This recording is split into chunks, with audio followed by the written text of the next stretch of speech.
Nikki Haley at the United Nations is speaking after her Russian counterpart and some others were highly critical of this U.S. move. Let's listen. Has repeatedly expressed its outrage. The Joint Investigative Mechanism has found beyond any doubt that the Syrian regime has used chemical weapons against its own people multiple times. On Tuesday, the Assad regime launched yet another chemical attack on civilians, murdering innocent men, women, and children in the most gruesome way. Assad did this because he thought he could get away with it. He thought he could get away with it because he knew Russia would have his back. That changed last night. As I warned on Wednesday, when the international community consistently fails in its duty to act collectively, there are times when states are compelled to take their own action.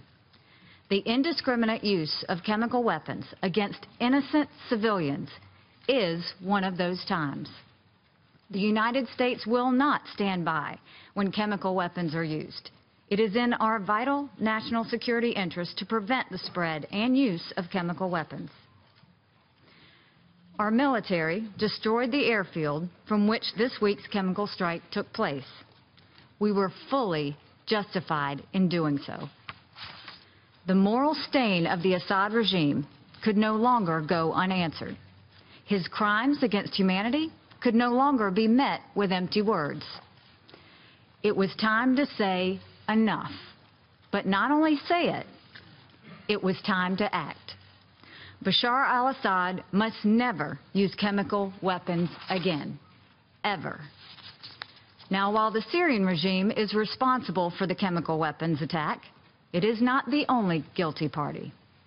The Iranian government bears a heavy responsibility. It has propped up and shielded Syria's brutal dictator for years. Iran continues to play a role in the bloodshed in Syria. The Russian government also bears considerable responsibility. Every time Assad has crossed the line of human decency, Russia has stood beside him. We had hoped the Security Council would move forward, but Russia made it known, as it has done 7 times before, that it would use its veto once again, covering up for the Assad regime. Further delay by compromising with Russia for a watered-down resolution would have only strengthened Assad. Strengthening Assad will only lead to more murders. We were not going to allow that. But it's even more than that.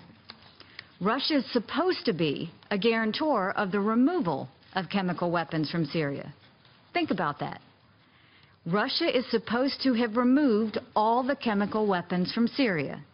But obviously, that has not happened, as innocent Syrians continue to be murdered in chemical attacks.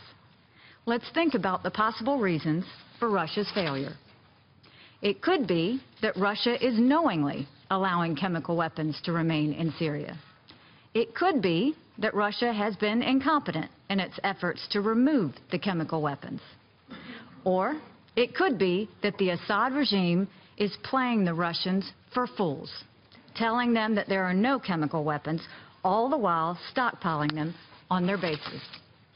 The world is waiting for the Russian government to act responsibly in Syria. The world is waiting for Russia to reconsider its misplaced alliance with Bashar Assad. The United States will no longer wait for Assad to use chemical weapons without any consequences. Those days are over. But now we must move to a new phase, a drive toward a political solution to this horrific conflict. We expect the Syrian regime and its allies to take the UN political process seriously, something they have not done up until this point. We expect Russia and Iran to hold their ally accountable and abide by the terms of the ceasefire. We expect this council to speak loudly and forcefully when the regime or its allies undermine the political process, and countless of our own resolutions. The United States took a very measured step last night.